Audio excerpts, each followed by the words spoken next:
ছোৱালীজনীয়ে ক্লাছ 8 পাওঁতে কৈছে মা মোক চাদৰ মেখেলা এযোৰ দিবা মই পিন্ধিম সৰস্বতী পূজাত। মই আজিলৈকে দিব পৰা নাই, 3 বছৰ হৈছে আজি। এইবাৰ মোক কৈছে মোক চাদৰ মেখেলা এযোৰ দিবা পিন্ধিবৰ কাৰণে। অসমত থাকি যদি চাদৰ মেখেলা এযোৰ দিব নোৱাৰোঁ, ইয়াতকৈ দুখৰ কথা কি আছে? অসমত থাকি মোৰ ছোৱালীজনী সিহঁতে চাদৰ মেখেলা পিন্ধিব পৰা নাই পইচাৰ কাৰণে। ইয়াতকৈ দুখৰ কথা কি আছে আমাৰ কাৰণে? গতিকে মুখ্যমন্ত্ৰী মহোদয়ে মোক পেঞ্চনটো কৰি দিয়ে আমাক সকলোকে। এতিয়া মই কাটনৰ আহ্বান। উৰেটো জীৱন শিক্ষকতা কৰি এতিয়া পেঞ্চন নাপাই হুকহুকাই কান্দিছে নগাঁও বহমপুৰৰ একাংশ অৱসৰপ্ৰাপ্ত শিক্ষকে। আনকি অৱসৰ গ্ৰহণৰ পিছত হোৱা ধনৰ অভাৱত সন্তানক কাপোৰ কিনি দিব নোৱাৰি দুখত ভাগি পৰিল অৱসৰপ্ৰাপ্ত শিক্ষয়িত্ৰী, যাৰ বাবে এতিয়া এনেদৰে হাতত তামোল পাণৰ বঁটা লৈ মুখ্যমন্ত্ৰীক আহ্বান বহমপুৰৰ অৱসৰী শিক্ষকৰ। এই সৰু ল'ৰাটোক লৈ পেলাই মই কেনেকৈ জীৱন নিৰ্বাহ কৰিম? প্ৰাইভেট স্কুলত কাম কৰে, 4,000 টকা পায়। গতিকে পানী ধান ওচৰৰ অৱস্থাটো চলিবলৈতো ভাল নাই। মোৰ ছোৱালীজনী আছে, ক্লাছ 10ত পঢ়ি আছে। এইবাৰ তাই পঢ়ি ক্লাছ মেট্ৰিক পৰীক্ষা দিব। তাই ঘৰত থৈ আহিছোঁ। মোৰ লগত 95 ইয়াৰ্ছৰ শাহু আছে, 95 বছৰ বয়স। তেওঁতো মেমৰি কাম নকৰি মানুহজনী মোৰ লগত ৰাখিছোঁ। গতিকে মোৰ চলিবলৈ কণ্ডিশ্যনটো খুব বেয়া হৈছে। সাধাৰণ মানুহে আমাক বিট্ৰে কৰে, এভইড কৰি চলে। আমি বহুত কষ্ট কৰি চলি আছোঁ। 4,000 টকা তেওঁ দৰমহাত পায়, প্ৰাইভেট স্কুলত কাম কৰে। এতিয়া মোৰ আৰু ক'বলৈ ভাল নাই। মুখ্যমন্ত্ৰী মহোদয় যাতে আমাৰ পেঞ্চনটো কৰি দিয়ে আৰু মোৰ ল'ৰাটোৰ যাতে ভৱিষ্যত হয়, মোৰ হাজবেণ্ডে যাতে চলি কৰি খাব পাৰে। আৰু মোৰ ছোৱালীজনী এতিয়া ক্লাছ 10 পাইছে, মেট্ৰিক পৰীক্ষা দিব ফেব্ৰুৱাৰী মাহত। তাই কৈছে মা মই নগাঁও কলেজত পঢ়িম। মই তাইক কেনেকৈ পঢ়াম? মুখ্যমন্ত্ৰী মহোদয়ে ছোৱালী মানুহক বহুত গুৰুত্ব দিছে পঢ়া লিখা পঢ়াৰ ক্ষেত্ৰত।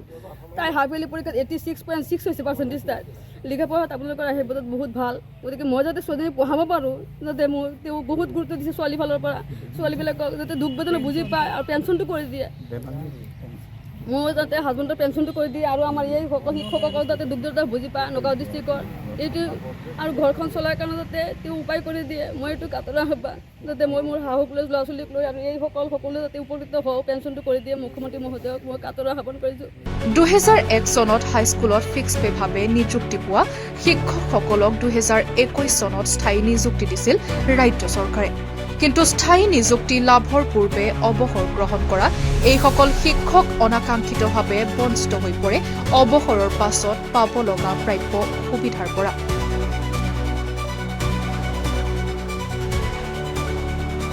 যাৰ বাবে এতিয়া মুখ্যমন্ত্ৰী হিমন্ত বিশ্ব শৰ্মাৰ হস্তক্ষেপ বিচাৰি কৰজোৰে আহ্বান এইসকল শিক্ষকৰ।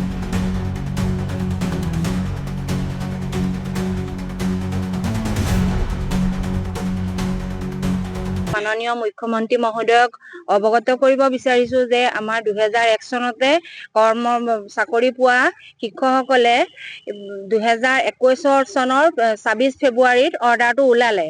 সেই অৰ্ডাৰৰ যোগেদি আমাৰ যিখিনি এক্সপায়াৰ্ড হ'ল আৰু যিখিনি ৰিটায়াৰ হ'ল সেই শিক্ষকখিনি 2021 26 ফেব্ৰুৱাৰী আগতে হৈছিলে।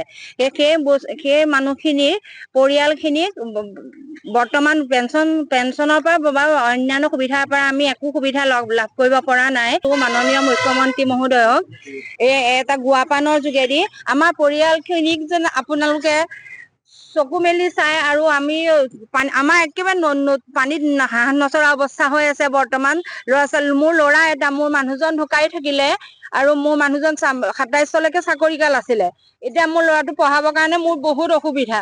মই এতিয়া উপায় নাই। আমি বহুত দিন গুৱাহাটী গলো। আমাৰ ইতিমধ্যে ফাইলৰ কামটো গুৱাহাটী ছেক্ৰেটেৰিয়েটৰ অফিচত ৰেডি হৈ আছে, কিন্তু হিমন্ত বিশ্ব ছাৰৰ যোগেদি আমাৰ কামটো ফলপ্ৰসূ হ'ব বুলি কৈছে।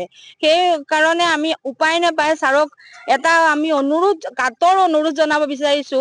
আমাৰ পৰিয়ালখিনি চলাৰ ক্ষেত্ৰত, ঘৰখন চলাৰ ক্ষেত্ৰত ছাৰে যেন আমাৰ কাৰণে চকু মেলি চাই, এই পৰিয়াল 10জনীয়া পৰিয়ালটোৰ কাৰণে যেন চকু মেলি চাই। আমি 2001 চনৰ নিযুক্তিপ্ৰাপ্ত হাইস্কুল ফিক্স পে টিচাৰ আৰু দীৰ্ঘ 20 বছৰ, প্ৰায় 20-21 বছৰ পিছত 2021 চনৰ 26 তাৰিখে কেবিনেটৰ সিদ্ধান্ত মৰ্মে গোটেই যিখিনি চাকৰি কৰ্মৰত শিক্ষক আছিল প্ৰত্যেকৰ চাকৰি নিয়মীকৰণ কৰিল। কিন্তু ইয়াৰ আগতে 2021 চনৰ 26 ফেব্ৰুৱাৰীৰ আগতে আমি কিছুমান কেইজনমান শিক্ষক ৰিটায়াৰ্ড কৰিছোঁ আৰু কেইজনমান এক্সপায়াৰ হৈছে, তেওঁলোকৰ পৰিয়ালবৰ্গ আছে। আমি যেতিয়া আমাৰ কামখিনি নকল, আমি কমিশ্যনাৰৰ ওচৰত আমি আবেদন কৰিছোঁ। কৰাৰ পিছত তেওঁলোকে কামখিনি আগবঢ়াই নিলে, অফিচিয়েলি কামখিনি গোটেই হৈ গ'ল। আজি 2-3 বছৰ আমি গুৱাহাটীতে অহা যোৱা কৰি আছোঁ, অফিচত খবৰ লৈ আছোঁ। কিন্তু আমি জানিব পাৰিছোঁ যে আমি মুখ্যমন্ত্ৰী মহোদয়ে যদি দয়া কৰে, তেওঁ যদি কামটো কৰি দিয়ে, তেতিয়াহ'লে আমি পেঞ্চন পাম, নহ'লে আমি সোনকালে পেঞ্চনৰ পৰা বঞ্চিত হৈ আছোঁ আৰু আমাৰ পৰিয়ালবোৰ অতি শোচনীয় অৱস্থাত আছে। আজি প্ৰায় 3 বছৰ ধৰি অফিচত অহা যোৱা কৰি আছে, কিন্তু কোনো কাম নহয়।